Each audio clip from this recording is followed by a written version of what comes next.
Bharatiya Janata party महायुतीचे सर्व ज्येष्ठ मंडळी यांना विनंती आहे, त्यांनी या ठिकाणी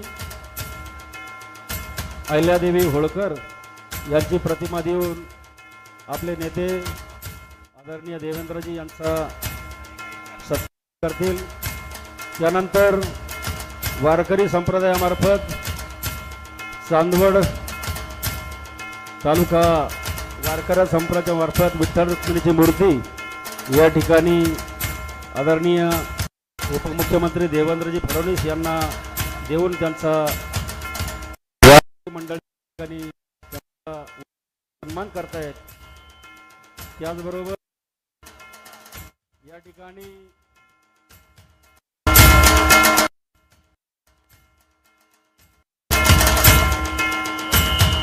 संदीप उगले आणि सौभाग्यवती कविता उगले, त्याचबरोबर शिवसेनेचे पदाधिकारी यांच्या वतीनं या ठिकाणी भाऊ यांचा सत्कार होतोय।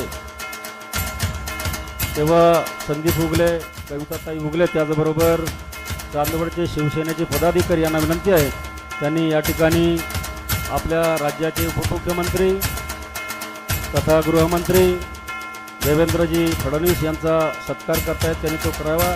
त्यांना कुलस्वामी रेणुका मातेची मूर्ती देऊन हा सत्कार या ठिकाणी होतोय, तो त्यांनी स्वीकार करावा। त्याचप्रमाणे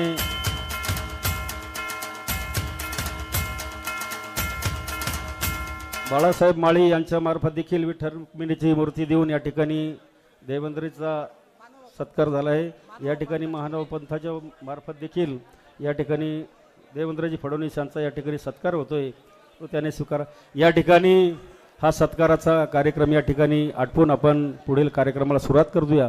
पुन्हा एकदा ठणकावून आपण सगळ्यांनी आवाज द्यायचा आहे, भारतीय जनता पार्टी महायुतीचा, भारतीय जनता पार्टी महायुतीचा।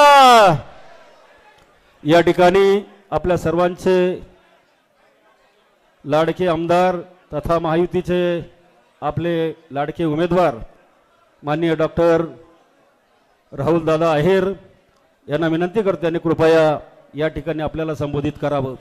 राहुल दादा आहेर।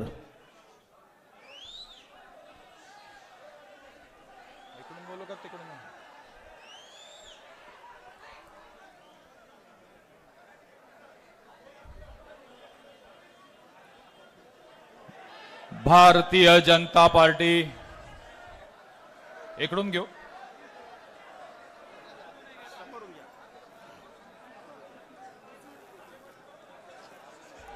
राहुल दादा तुम आगे बढ़ो।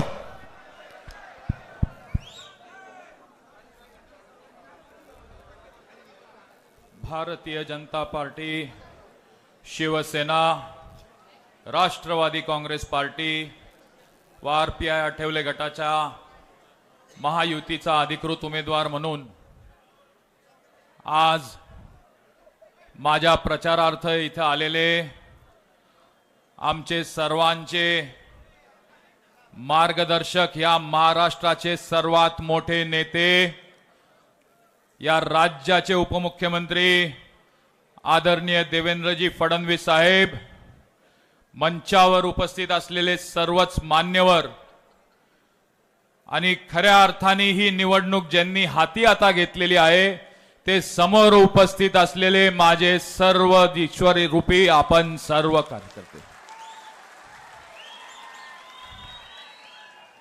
कारण आता नेते गेले, जे काही राहिले आता ते सर्व तुम्हीच राहिले आहात आणि आता ही निवडणूक खऱ्या अर्थाने तुम्ही हातात घेतलेली आहे।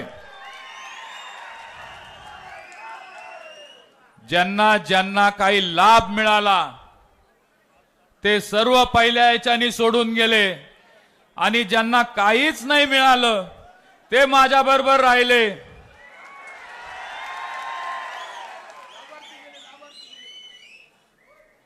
आज खऱ्या अर्थाने ह्या निवडणुकीच्या प्रचाराच्या अंतिम टप्प्यामध्ये येत असताना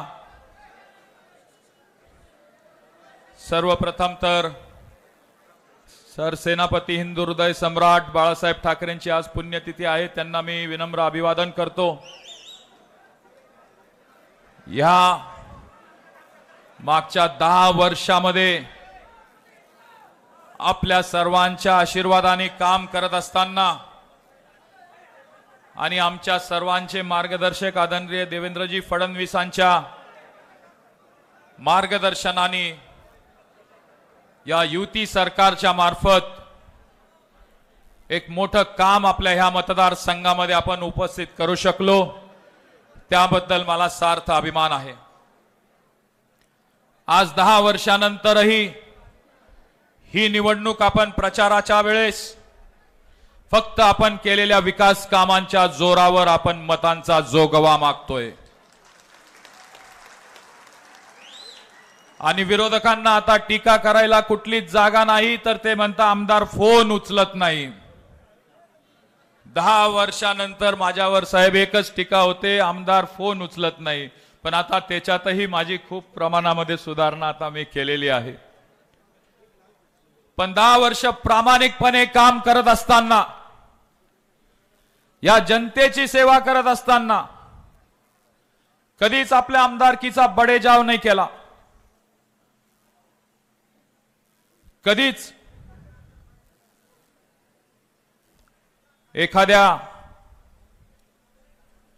खरं आता इथं बोलायला नको,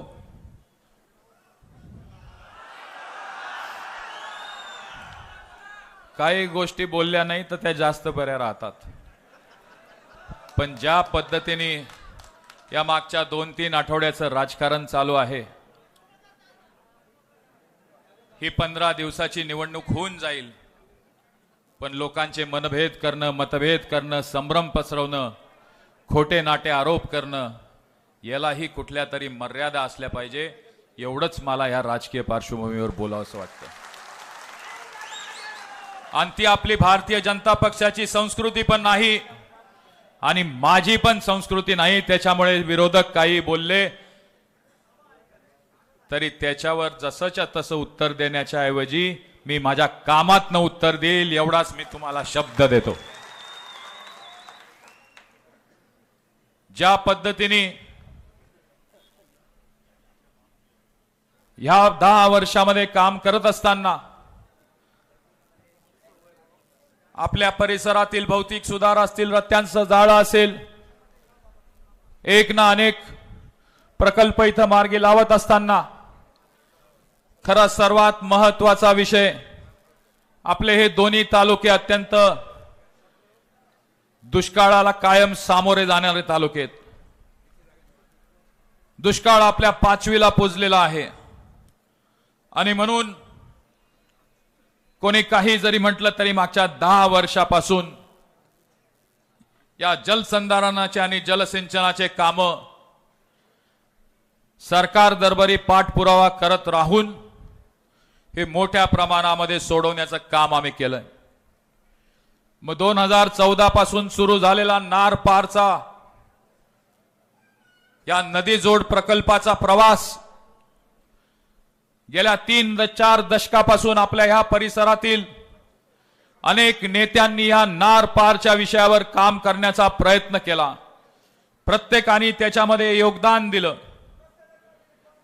सुरुवातीला हा नार पार प्रकल्प हा केंद्रीय नदीजोड प्रकल्प होता.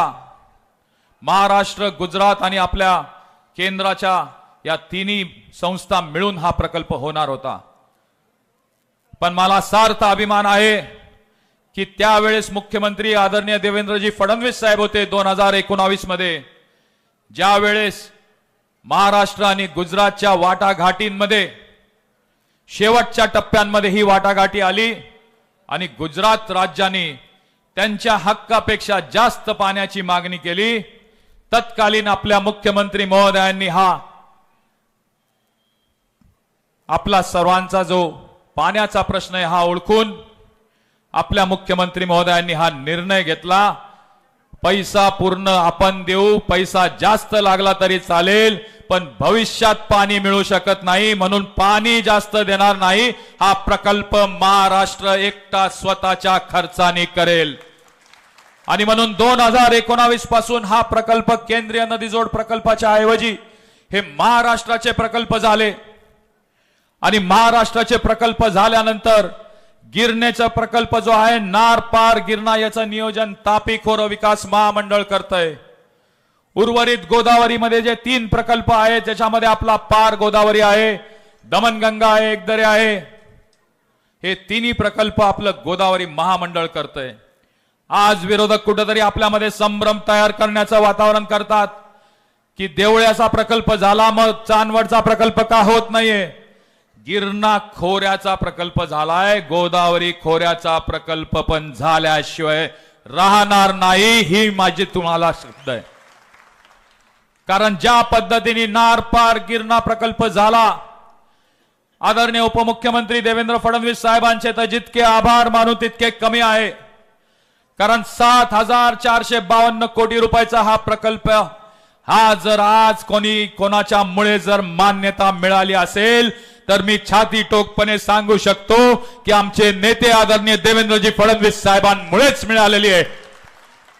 कारण मी त्याच्या प्रत्येक पावलावर मी त्याचा साक्षीदार राहिलेलो आहे। आज नारपार गिरणेचा प्रकल्प एक पाऊल पुढे आहे।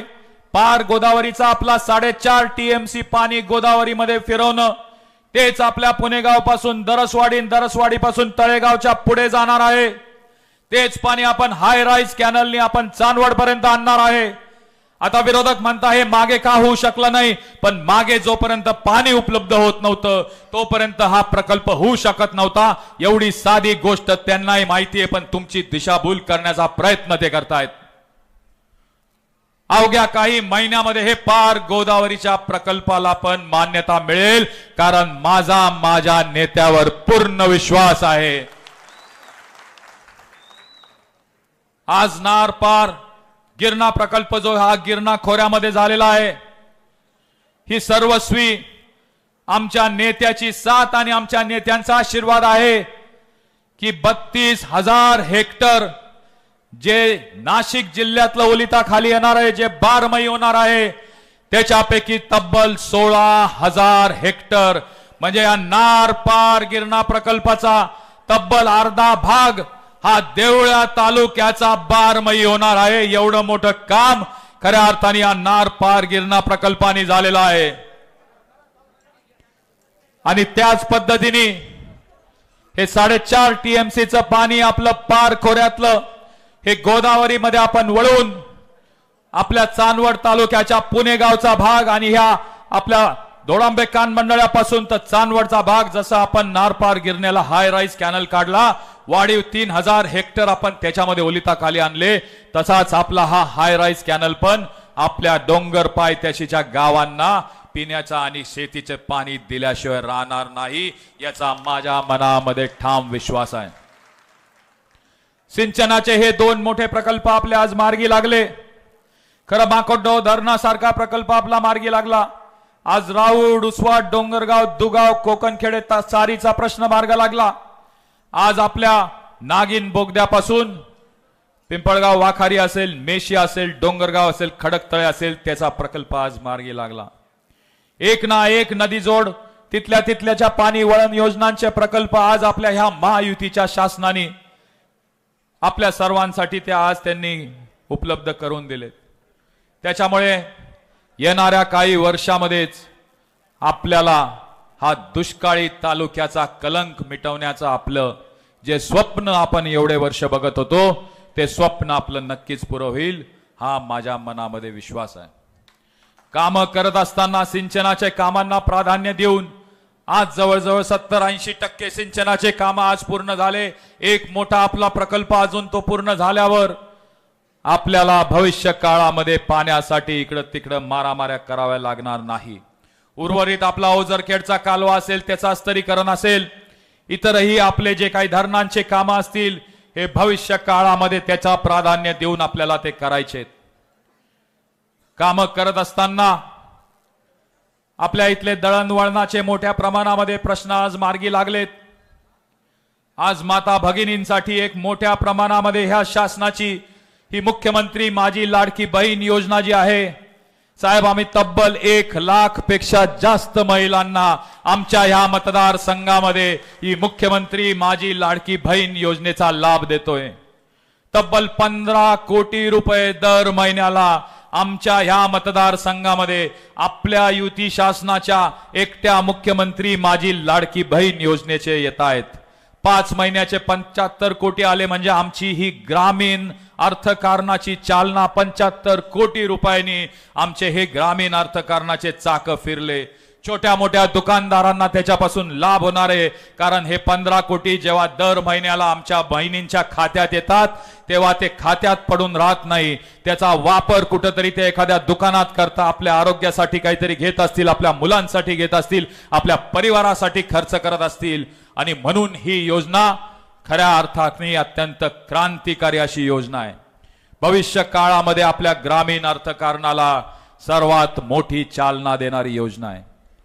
आज आदरणीय उपमुख्यमंत्री महोदयांनी आपला जो 30-40 वर्षापासूनचा विजेचा जो प्रश्न होता, 7.5 हॉर्स पॉवर पर्यंतचे आपले वीज बिल थकीत जे होते ते एका रात्रीतनं आपले माफ झाले। भविष्य काळामध्ये आपल्याला वीज बिल कधीच येणार नाही, ते आपल्या युती शासनाने आपल्याला वचन दिलेलं आहे। आणि त्याचं कारणही हे आहे की आदरणीय उपमुख्यमंत्री महोदयांच्या दूरदृष्टीमधनं, त्यांच्या विजन मधनं पुढच्या अवघ्या 2 ते 3 वर्षामध्ये आपले सगळे MSCB चे सबस्टेशन हे सोलर सबस्टेशन होणार आहे। आणि त्याच्यामुळे शासनाला वीज ही कमी दराने मिळाली की शासन आपल्या सर्व शेतकऱ्यांना वीज मोफत देऊ शकणार आहे। आज एक ना अनेक योजना हे युती शासन आपले शेतकरी असतील, कष्टकरी असतील, आपल्या माता भगिनी असतील, आपले कामगार बांधव असतील, आपले आदिवासी बांधव असतील, आपले मागासवर्गीय बांधव असतील, ज्येष्ठ नागरिक असतील, प्रत्येकाला काही ना काही देण्याचं या सरकारने काम केलंय। हे देणाऱ्यांचं सरकार आहे। ज्या पद्धतीने महाविकास आघाडीचे 3 वर्ष गेले, या 3 वर्षात महाविकास आघाडी एकही योजना घेऊन येऊ शकली नाही आणि आज आपल्याला दिशाभूल करण्याचा प्रयत्न तीच महाविकास आघाडी करते आहे। पण ही जनता आता दूधखोळी राहिलेली नाहीये। कोण काम करतं आणि कोण नुसतं विकासावर बोलतं हे या जनतेला चांगल्या पद्धतीने माहिती आहे। आज मला वाटतं खरं तर ह्या इलेक्शन मध्ये एक ना अनेक मुद्दे चर्चिले गेले। एका वेगळ्या संभ्रमावस्थेमध्ये आमच्या देवळ्या तालुक्यामध्ये हे इलेक्शन खऱ्या अर्थाने सुरू झालं। पण आज 2 ते 3 आठवड्यामध्ये ह्या देवळ्या तालुक्याच्या संभ्रम अवस्थेतनं आता लोक बाहेर येऊन गेलेले आहेत। आता त्यांच्या मनामध्ये कुठला संभ्रम राहिलेला नाहीये। पण मला आज या देवळ्या तालुक्याच्या जनतेची माफी मागायची आहे की मी कुठेतरी तुमच्या बरोबर संपर्क करायला कमी पडलो। आणि म्हणून आज खऱ्या अर्थाने ज्या वेळेस आम्ही ही सर्व चर्चा केली तर आमचे एक ज्येष्ठ नेते मला म्हटले की ज्या वेळेस तुला जनतेने तिथं निवडून दिलेलं होतं तर या जनतेच्या प्रती तुझी जबाबदारी होती की त्यांच्याशी नाळ ही तू जोडून ठेवायला पाहिजे होती।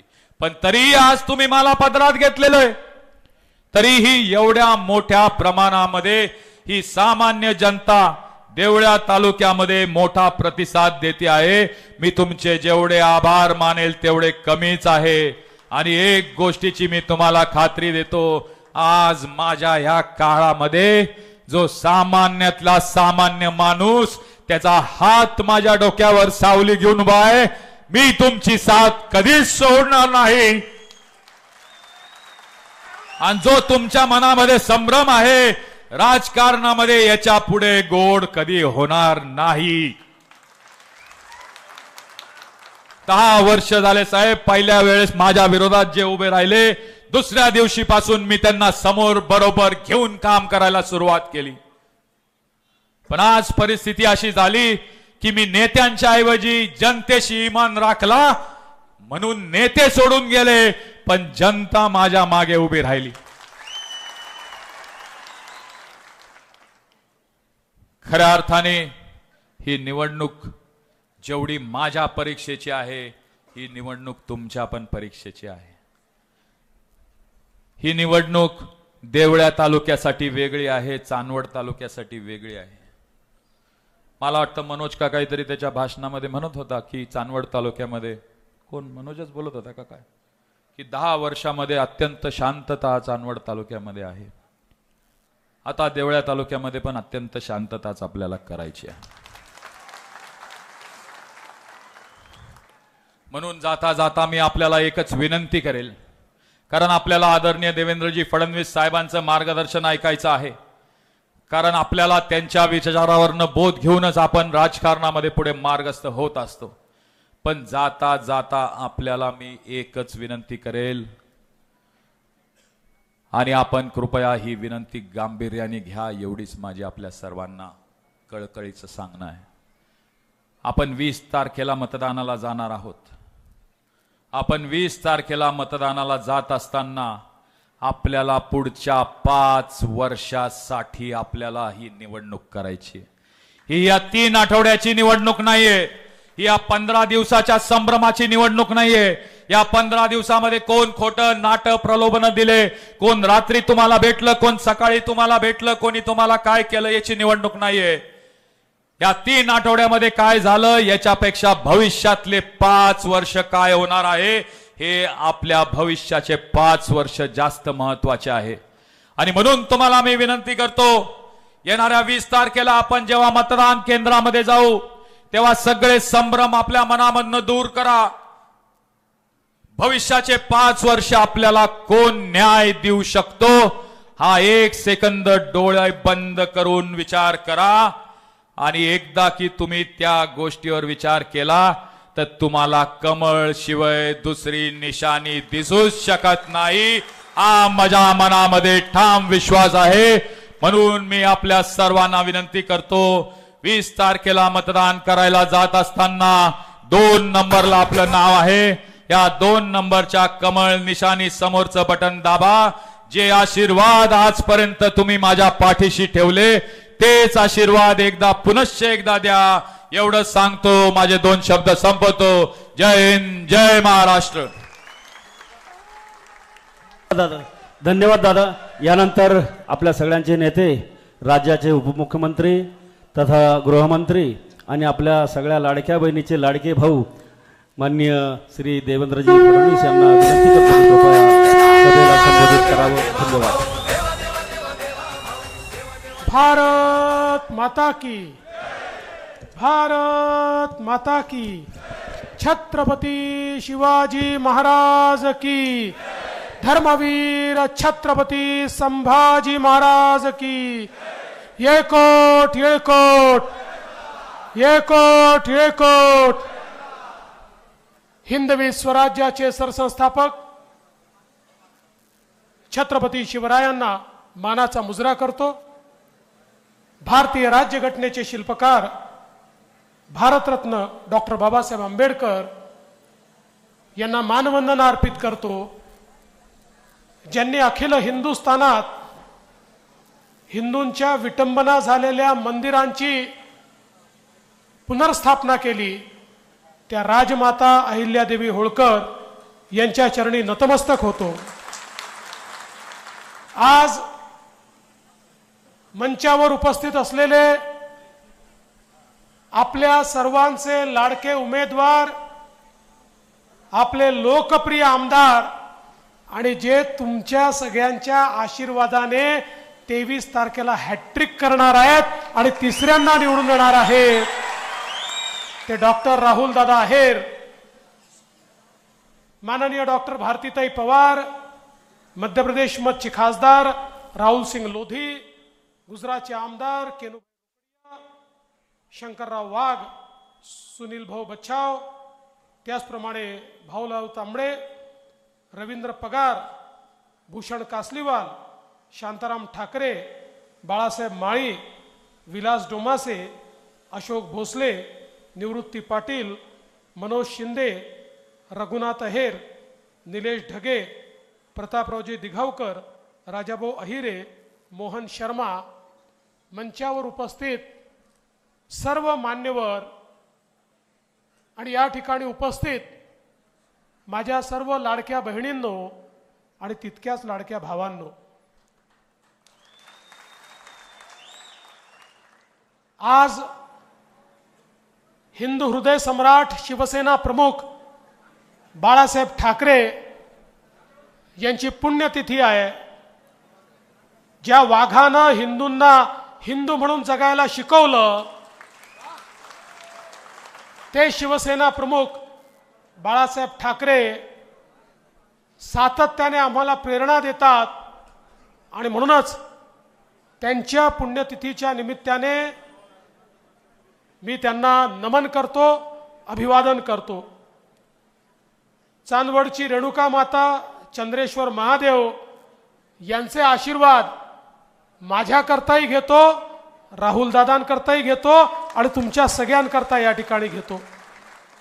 खरं म्हणजे आज मला या निमित्ताने सांगायचं आहे की या मतदारसंघामध्ये मला देखील यावेळेस तिकीट वाटप करताना खूपच उलटपुलट करावं लागलं. राहुल दादांना तिकीट द्यायचं मी फायनल केलं, कारण सगळे सर्वेक्षण सांगत होते की राहुल दादाच निवडून येऊ शकतात, हेच नंबर 1 वर होते. पण हे महाराज अचानक रणांगणातल्या कृष्णासारखे झाले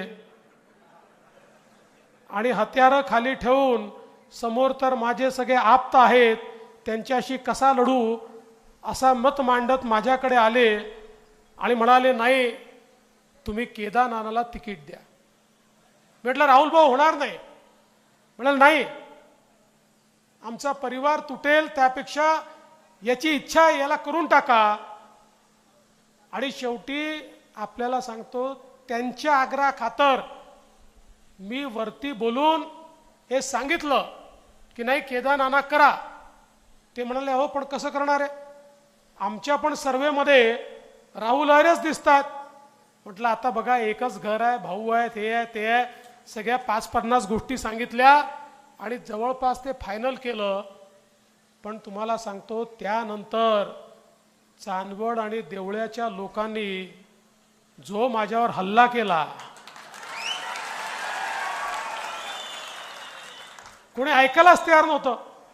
मी त्यांना समजून सांगत होतो की राहुल दादा म्हणतात. ते म्हणाले राहुल दादा कोण होतात, आम्ही ठरवणार. त्यांना अधिकार कोणी दिला ठरवायचा, आमचा आमदार कोण होणार हे आम्ही ठरवणार. आणि ज्या दिवशी हा जनरेटा मी पाहिला, माझ्या मनात पक्क झालं ही मंडळी ऐकणारी नाही.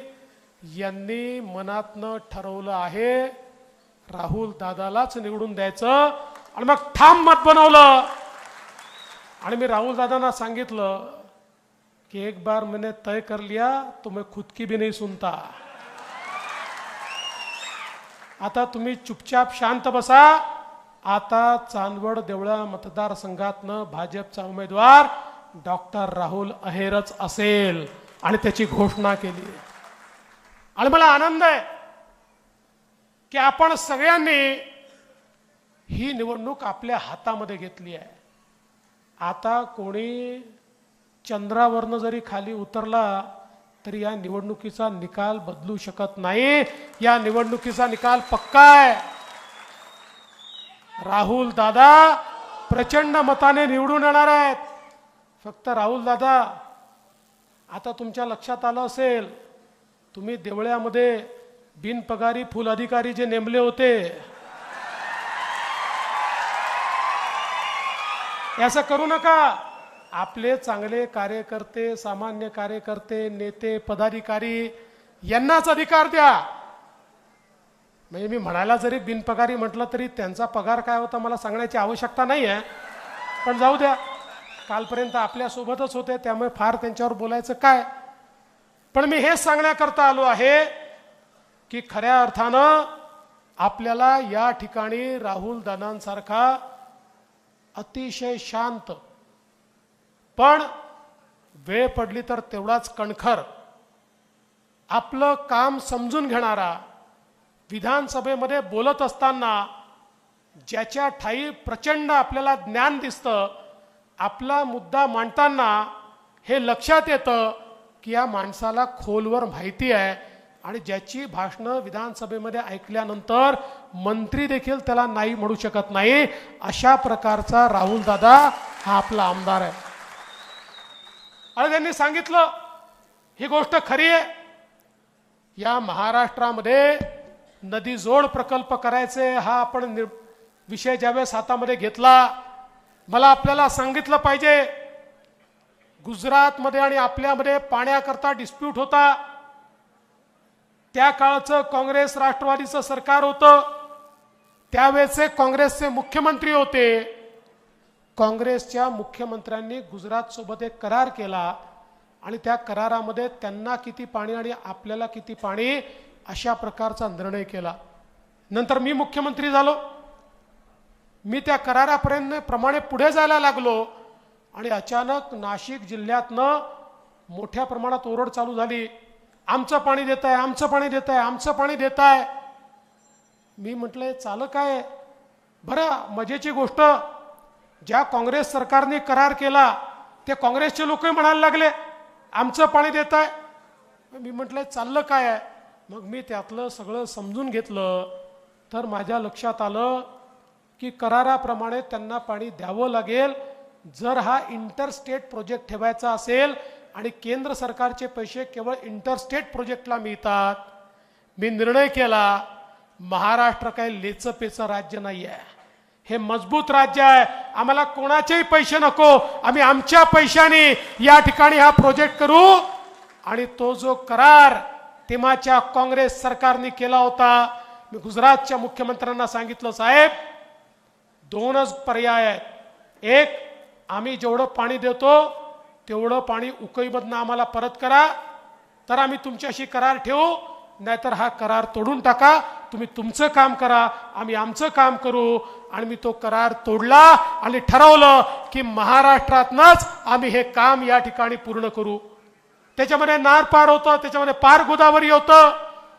आणि मग एक आपला इंटिग्रेटेड वॉटर उपखोऱ्यांचा डेव्हलपमेंट विकास आराखडा तयार केला आणि त्या आराखड्यानुसार मी 2019 साली या सगळ्या प्रोजेक्टला मान्यता दिली.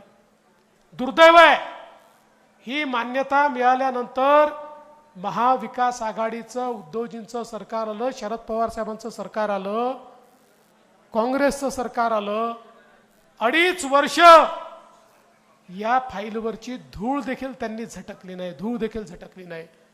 पण तुमच्या आशीर्वादाने पुन्हा आपलं सरकार आलं आणि लगेच मी स्टॅट्युटरी मान्यता घेणं चालू केलं.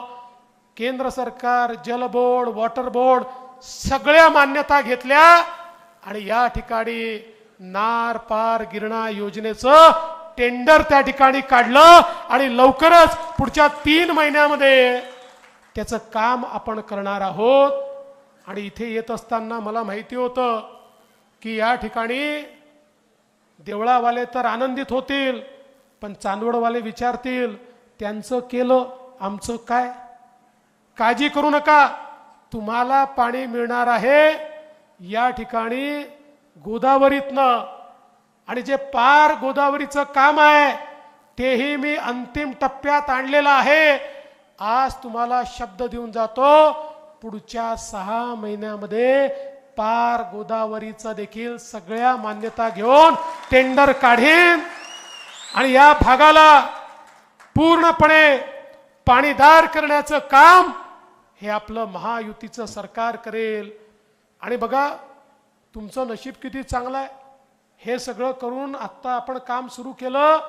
आणि मागच्या नीती आयोगाच्या बैठकीमध्ये माननीय प्रधानमंत्र्यांनी सांगितलं की नदी जोड प्रकल्प जे आहेत इंटरस्टेटमध्ये सगळ्याच राज्यात प्रॉब्लेम आहेत, तुम्ही विदिन द स्टेट नदी जोड प्रकल्प सुरू करा. त्याही प्रकल्पांना केंद्र सरकार मदत करेल. म्हणजे आता आपल्याला पैशाचीही काळजी उरलेली नाही, केंद्र सरकार देखील आपल्याला पैसा देणार आहे.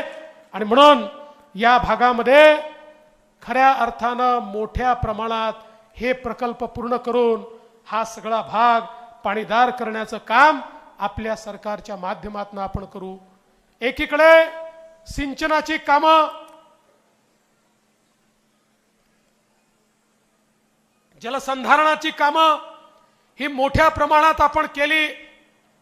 ज्यावेळी अंतिम टप्प्यामध्ये हे सगळे प्रपोजल होते, मला आजही आठवतं राहुल दादांचा जीव खालीवर होत होता. कोणीतरी सांगितलं की परवाच त्या ठिकाणी आचारसंहिता लागणार. त्यांचा रात्री 2:30 वाजता मला फोन आला. मी म्हटलं काय झालं, काय ऍक्सिडेंट बिक्सिडेंट झालं? म्हणलं नाही साहेब, कळलंय आचारसंहिता लागणार आहे. आपलं नार पारचं जे आहे ते अंतिम टप्प्यामध्ये आहे. आचारसंहिता लागली तर काय? मी म्हटलं काळजी करू नका, अजून 1 महिना आचारसंहिता लागायला आहे. त्याच्या आधी मी काही झालं तरी याचं टेंडर तुम्हाला काढून देईल. तरी देखील शेवटच्या क्षणापर्यंत त्याचा पाठपुरावा राहुल दादा करत होते. त्यामुळे आज हे टेंडर या ठिकाणी निघालं. मला अतिशय आनंद वाटतो. अशा प्रकारचा पाठपुरावा करणारा आपला आमदार आहे. आज आपल्याला कल्पना आहे, आपल्या सरकारने शेतकऱ्यांकरता अनेक निर्णय घेतले. आमचा कांद्याचा शेतकरी अडचणीत होता, थोडा फटका देखील आम्हाला मिळाला नाही असं नाही आहे, नाराजीचा. आणि आम्हाला समजलंय की याच्या पुढे लक्षात ठेवावं लागेल.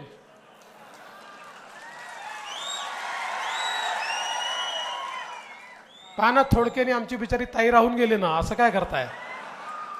पण आज मला आनंद आहे की शेवटी सरकार कुठलं असतं?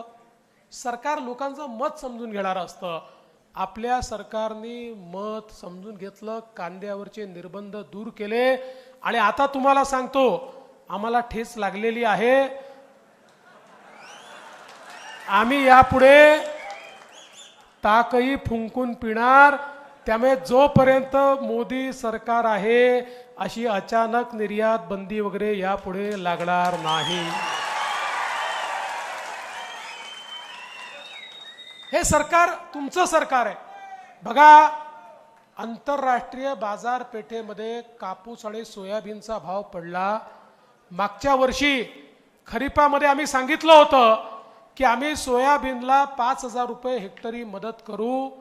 लोकसभेची निवडणूक आली, आम्ही करू शकलो नाही. लोकांना वाटलं हे चुकीचं सांगतायत.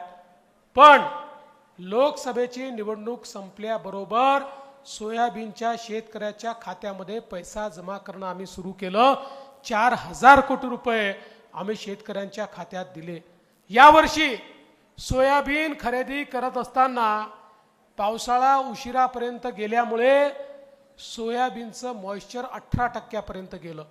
12% वर खरेदी होत नाही. 400 केंद्र उघडले, 2 लाख शेतकऱ्यांनी रजिस्ट्रेशन केलं. पण शेतकरी माल आणायचा तर मॉइश्चर 18%, 17%. मग आम्ही शेतकऱ्यांना सांगितलं मॉइश्चर मीटर पाठवतो, 8-10 दिवस थांबा, उघाडीमध्ये मॉइश्चर कमी होत जाईल. आमच्या लक्षात आलं की मॉइश्चर हे आता 15% आलेलं आहे. आम्ही केंद्र सरकारला विनंती केली, कारण आम्हाला याची माहिती होती. आम्ही आचारसंहितेपूर्वी केंद्राला पत्र पाठवलं होतं की तुम्ही यावेळेस सोयाबीनच्या खरेदीमध्ये मॉइश्चर कंटेंट 18% ठेवा, कारण आमच्याकडे पाऊस खूप उशिरापर्यंत पडलेला आहे, नाही तर खरेदी होणार नाही. मला अतिशय आनंद वाटतो. आणि आम्ही सांगितलं जर काही फरक आला तर पैसे आम्ही देऊ. मला अतिशय आनंद आहे. कालच केंद्र सरकारचा आदेश आला आणि 12%च्या ऐवजी त्यांनी 15% मॉइश्चर अलाउ केलं. त्यामुळे आता सगळ्या सोयाबीनची खरेदी हे राज्य सरकार हमी भावानं त्या ठिकाणी करेल. 400 केंद्र काढले आहेत आणि मोदीजींनी घोषणा केली आहे 6,000 रुपयाचा भाव देण्याची. आणि आम्ही तर आता योजना आणलेली आहे. काय योजना आणली आहे? भावांतर योजना. यानंतर जितके वेळा हमी भावापेक्षा बाजार भाव कमी होईल तितके वेळा यातला जो फरक असेल तो फरक राज्य सरकार थेट तुमच्या खात्यामध्ये त्या ठिकाणी देईल. एकाही सोयाबीन उत्पादकाचं नुकसान आता यापुढे आम्ही होऊ देणार नाही. पण काल परवा लबाडाचं आवतन चालू झालं. काही लोकांना मेसेज यायला लागले, काँग्रेसचं सरकार आलं की 7,000 रुपये भाव देणार. मी म्हटलं चांगली गोष्ट आहे. काल फोन लावला कर्नाटकमध्ये, अरे म्हटलं काँग्रेसचं सरकार आहे, सोयाबीनचा भाव सांगा. माझ्याकडे कागद आहे, लिस्टच पाठवली त्यांनी. सगळ्या वेगवेगळ्या बाजारात कुठे 100 रुपये कमी, 100 रुपये जास्ती. ॲव्हरेज भाव किती आहे माहिती आहे? 3,800 रुपये. कर्नाटकामध्ये 350 भाव देतात आणि चोंबडे इथे येऊन सांगतात 7,000 रुपये भाव देऊ. म्हणून म्हटलं लबाडाचा अवतन जेवल्याशिवाय खरं नाही. पण आम्ही तुम्हाला सांगतो, जे करतो तेच बोलतो, जे बोलतो तेच करतो. 6,000 रुपयाचा भाव देणार म्हणजे देणारच, हे तुम्हाला या निमित्ताने मी सांगण्याकरता आलो आहे. आज तुम्ही बघा, आमच्या शेतकऱ्याला 1 रुपयात आपण पीक विमा दिला. 8,000 कोटी रुपयाचा पीक विमा यावर्षी शेतकऱ्यांच्या खात्यामध्ये गेला. वेगवेगळ्या प्रकारचे मदत आपण शेतकऱ्यांना त्या ठिकाणी दिली. आणि हे सगळं करत असताना सगळ्यात महत्वाची गोष्ट जर काही असेल तर आपण शेतकऱ्यांना वीज बिलाची माफी दिली. आपण सांगितलं तुम्हाला वीज बिल येईल, पण तुमच्या वीज बिलात तुम्हाला जे पैसे भरायचे ते राज्य सरकार भरून टाकेल. तुम्हाला 000चं वीज बिल येईल. पुढचे 5 वर्ष तुम्हाला विजेचं बिल येणार नाही. राहुल आहेर म्हणाले जन्मभर येणार नाही. अरे 5 वर्षानंतरची गॅरंटी मी कशी देऊ? यांनी पुन्हा 5 वर्षाने निवडून दिलं तर पुन्हा, पण 5 वर्षाची आज गॅरंटी आहे. पुढचे 5 वर्ष तुम्हाला विजेचं बिल शेती पंपाचं येणार नाही. आणि माझा शेतकरी सारखा सातत्याने आम्हाला सांगतो दिवसा 12 तास वीज द्या, 365 दिवस दिवसा वीज द्या, लोड शेडिंग रहित आम्हाला वीज द्या. आज आपण कधी दिवसा देतो, कधी रात्री देतो, मध्येच 8 तास देतो. अशा अनेक अडचणी आहेत. आणि म्हणून या देशातली पहिली शेती वीज वितरण कंपनी सेपरेट ही मी ऊर्जा मंत्री म्हणून महाराष्ट्रात तयार केली. आणि या कंपनीच्या अंतर्गत 14,000 मेगावॅटचे विजेचे सौरचे प्रकल्प सुरू केले. 2,000 मेगावॅटचे पूर्ण झाले.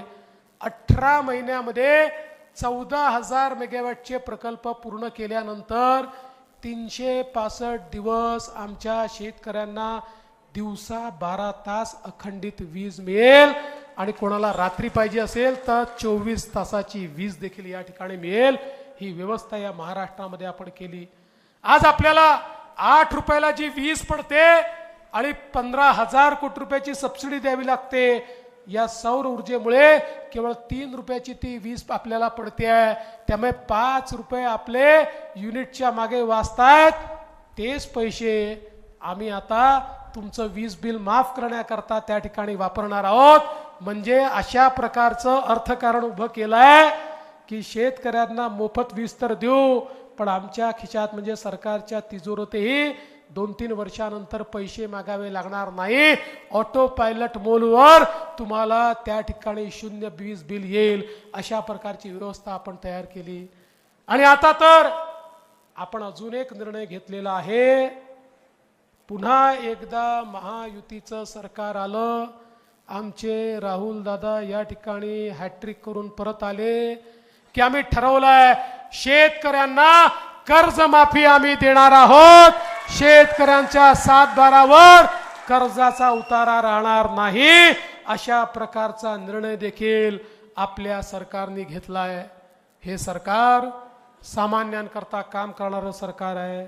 बंधू भगिनींनो, दीन दलित, गोर गरीब, आदिवासी, शेतकरी, शेतमजूर, महिला, अल्पसंख्याक, ओबीसी, आमचा मराठा समाज, धनगर समाज, प्रत्येक समाजाकरता वेगवेगळ्या योजना तयार करून त्या समाजातल्या शेवटच्या घटकापर्यंत पोहोचण्याचं काम आपल्या सरकारने केलं.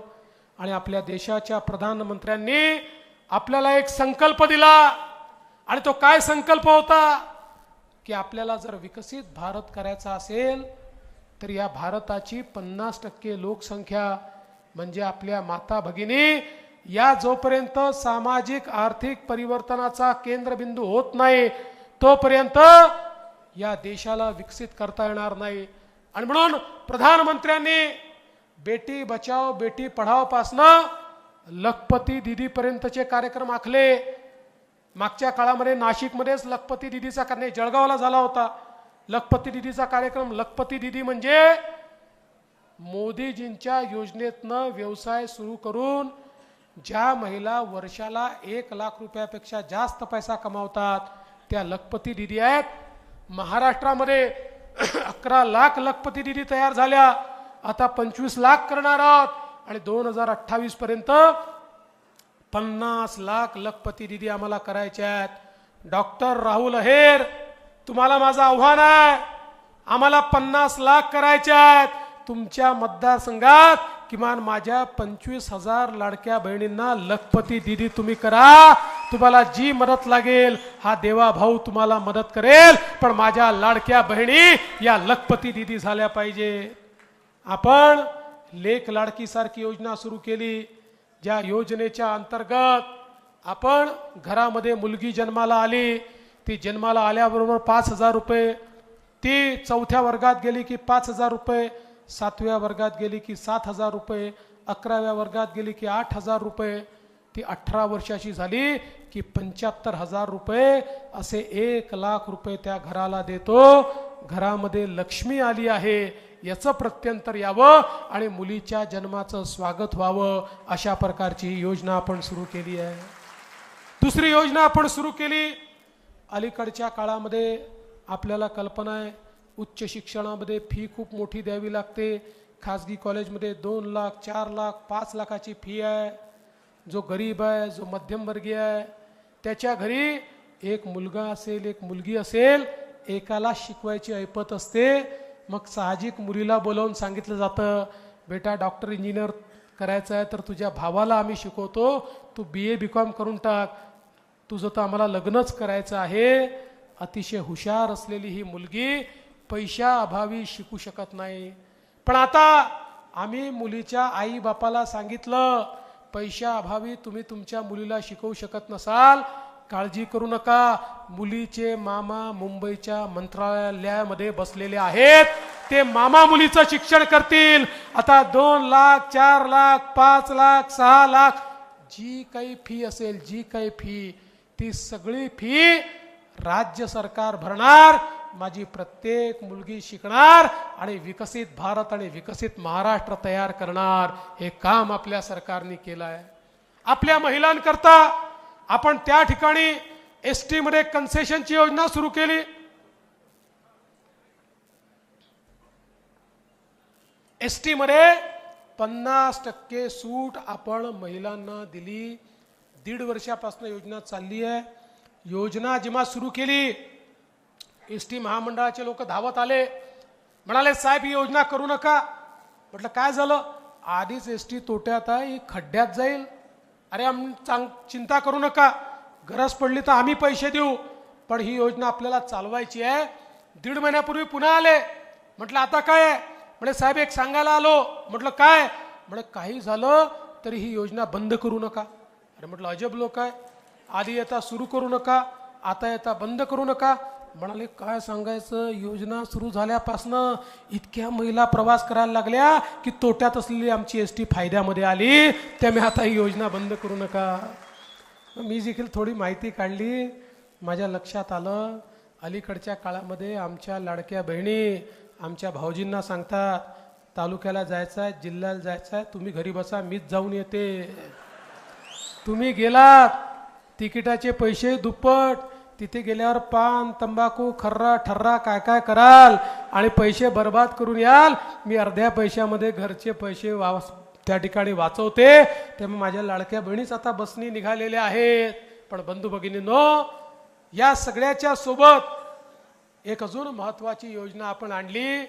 ती योजना म्हणजे मुख्यमंत्री माझी लाडकी बहीण योजना. ज्या योजनेच्या अंतर्गत आमच्या बहिणींच्या खात्यावर 1,500 रुपये महिना आम्ही देतोय. मला या ठिकाणी सांगितलं पाहिजे, जेव्हा ही योजना सुरू केली, हे काँग्रेसचे, शरद पवार गटाचे, उबाठाचे लोक, आमदार आम्हाला वेड्यात काढायचे, आमची मजाक करायचे. हे तर होतच नाही, हे तर जमणारच नाही, तुम्ही मूर्ख बनवताय, जुमला. त्यांच्या नाकावर टिचून 2.5 कोटी बहिणींच्या खात्यामध्ये नोव्हेंबर पर्यंतचे सगळे पैसे टाकून दिले. त्यांची थोबाड एवढी एवढी एवढी एवढी झाली. पण बहिणींनो, या ठिकाणी मला तुम्हाला सांगायचं आहे, जसे आम्ही तुमचे सख्खे भाऊ आहोत ना, तुमचे काही सावत्र भाऊ देखील मार्केटमध्ये फिरताय. हे उबाठावाले, हे शरद पवार गटाचे तुतारीवाले, हे काँग्रेसचे तुमचे काही या ठिकाणी भाऊ आहेत. हे का बरं सावत्र भाऊ आहेत माहितीये? तुम्हाला मिळालेली योजना पाहवली नाही म्हणून हे कोर्टामध्ये गेले, कोर्टात गेले आणि त्या ठिकाणी हायकोर्टमध्ये पिटिशन टाकली. कोणी टाकली माहितीये? काँग्रेसचे अध्यक्ष नाना पटोले यांचे अधिकृत निवडणूक प्रमुख अनिल वडपल्लीवार हे महाविकास आघाडीच्या वतीनं हायकोर्टमध्ये गेले आणि हायकोर्टात सांगितलं, ही लाडकी बहीण योजना, ही लेक लाडकी योजना, ही पिंक रिक्षा योजना, ही कन्सेशनची योजना, या सगळ्या योजना बंद करून टाका.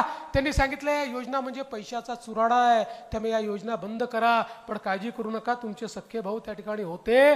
आम्हीही कोर्टात बोललो आणि कोर्टाने सांगितलं लाडकी बहीण योजना सुरूच राहील, ती बंद होणार नाही. आणि मला सांगताना आनंद वाटतो, आता पुन्हा सरकार आल्यावर 1500 रुपये नाही, आता सरकार आल्यावर 2100 रुपये लाडक्या बहिणींना त्या ठिकाणी आपण देणार आहोत. संजय गांधी निराधार मध्ये 1500 रुपये नाही 2100 रुपये आपण दिले आहेत. समाजातला जो शेवटचा व्यक्ती आहे त्याच्याकरता आपण काम करतोय. आज तुम्ही बघा, आमच्या अंगणवाडी सेविका असतील, आमच्या आशा सेविका असतील, आमचे ग्राम रोजगार सेवक असतील, आमचे कोतवाल असतील, आमचे पोलीस पाटील असतील, सगळ्यांच्या मानधनात भरघोस वाढ करण्याचं काम हे आपल्या सरकारने या ठिकाणी केलेलं आहे. कारण हे सर्वसामान्यांचं सरकार आहे. आणि म्हणून मी तुम्हाला एवढीच विनंती करण्याकरता आलो आहे. मी 2019 ला आलो होतो, तुम्हाला एक शब्द दिला होता.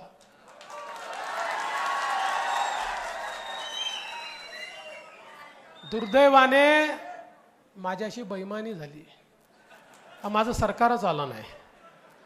मग जेव्हा आलं त्यावेळेस असं आलं की आम्हाला एक्सपान्शन करायला स्कोपच नव्हता. आम्ही 25 पदं रिकामी ठेवली. पण आज मी तुम्हाला छाती ठोकपणे सांगून जातो, तुम्ही मला आमदार द्या राहुल अहिरांच्या रूपाने. पहिल्याच एक्सपान्शन मध्ये कॅबिनेट मंत्री परत पाठवतो.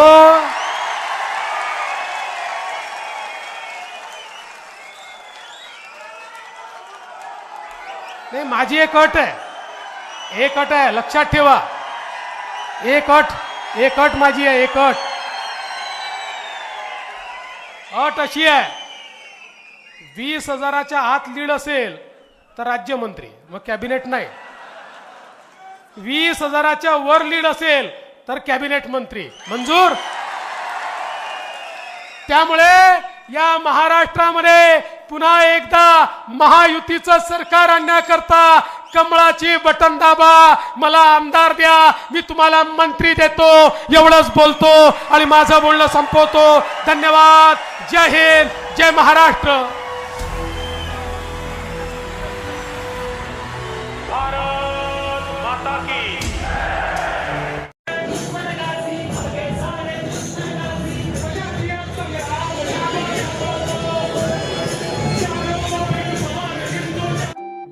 आपल्या चॅनलला नक्की सबस्क्राईब करा, बेल आयकॉन दाबायला विसरू नका.